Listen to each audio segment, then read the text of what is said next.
I've said Top of the before, list. it is a moral imperative that Jerry add pitching to this team. If he doesn't, the trade deadline is a failure. Except for one problem. If all you do is add pitching, you still have not corrected your biggest weakness. Does that make sense? Of just Hitting. being able to score runs. You don't hit enough. So Jerry's in kind of a weird bind. So let's say he goes out and gets a pitcher. Let's say he goes out and gets Luis Castillo, arguably the best pitcher on the market this year, right? And Ken Rosenthal thinks that the Mariners are a pretty good option for him. You've got workload concerns with George Kirby, especially the rookie, and even the guy pitching tonight, Logan Gilbert. So ideally, they get a starter. They are one of many teams in the mix for Luis Castillo. And theoretically, they have the talent to go get Juan Soto, too, if they match up with the Nationals. But it seems that their greater focus is on the rotation. All teams need bullpen help as well. All contenders do. But Castillo seems to be their main focus and target. Okay, so Castillo's their main focus and target, according to Ken Rosenthal. He usually knows what he's talking about. So let's say they go get Luis Castillo. Who does he replace? George Kirby. Yeah. Right? Yeah, have to be. How's George Kirby doing? Pretty good. Is he a problem for you this year? Not at all. Is he a negative? Is he taking away? Is he not succeeding every 5 times he gets the ball?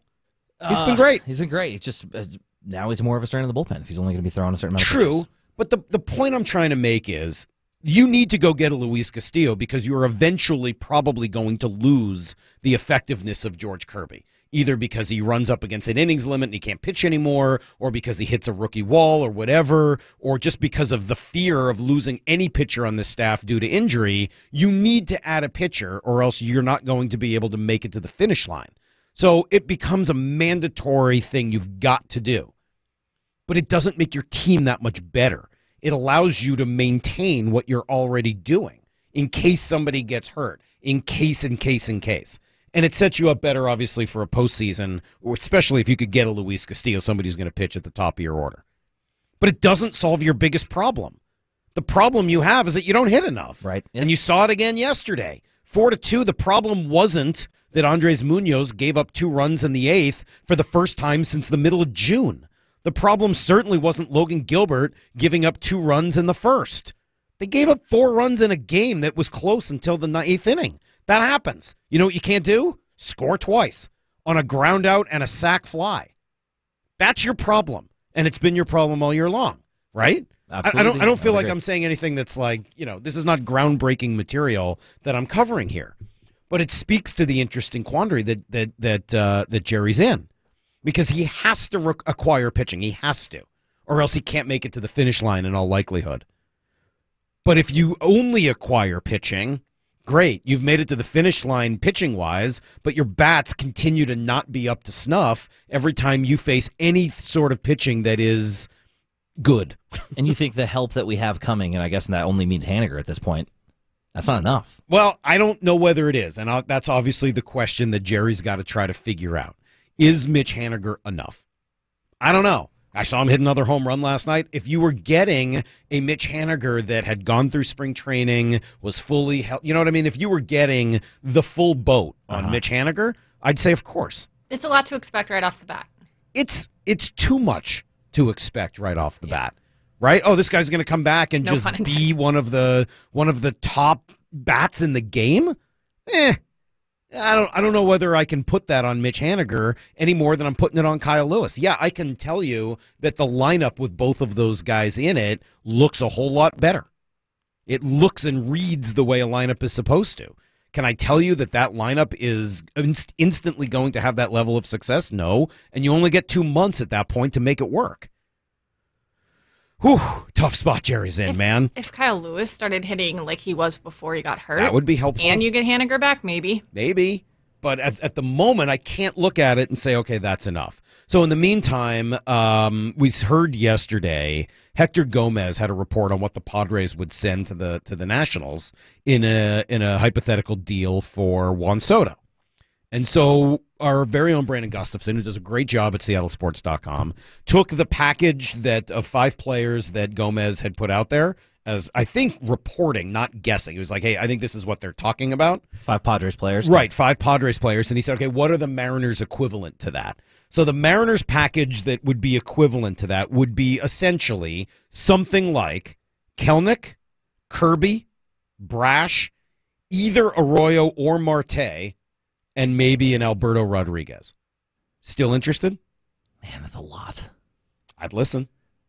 Kirby. I'm listening. And Brash. I'm listening. I'm just saying I'm listening. Yeah. Kelnick, okay. You're getting back essentially a replacement for him in the outfield, right? Kirby, you're going to have to figure out how to replace that, so let's keep the conversation, keep that in the back of your mind.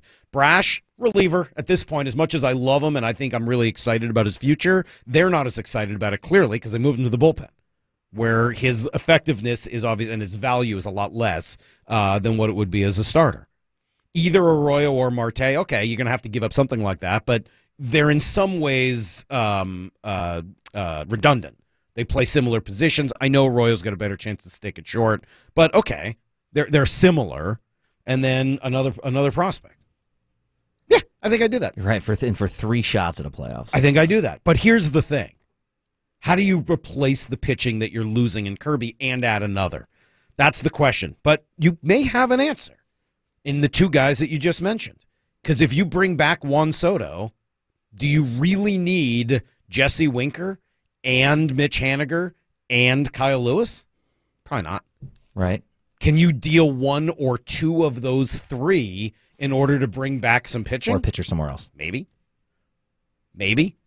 And by the way, then you start, okay, my rotation might not be, okay, maybe not. You also have Juan Soto in the middle of your lineup. Right, who's an everyday player, not an every 5th day or 6th day. Your 1, 2, 3 is Julio Rodriguez, Ty France, Juan Soto. Right? Isn't that a conversation you've got to have? And I mean, you worry about losing Kirby for the future, but I get the feeling that at this point, maybe like a few weeks from now, they're going to be worried about tapering him off anyways. It really seems like they're heading the direction right. of yeah. 50 pitches. Trying to limit him. So you're going to still need to go get a pitcher if you pull something like that off. But tell me you're not listening on that. I am. I don't know whether I'm pulling the trigger either, Justin. I probably need to really, think that's a swallow hard before you end up actually saying yes. Yeah. But I'm sure listening to that. But the thing, it's like it's 2.5. It's 2.5 seasons. Yeah.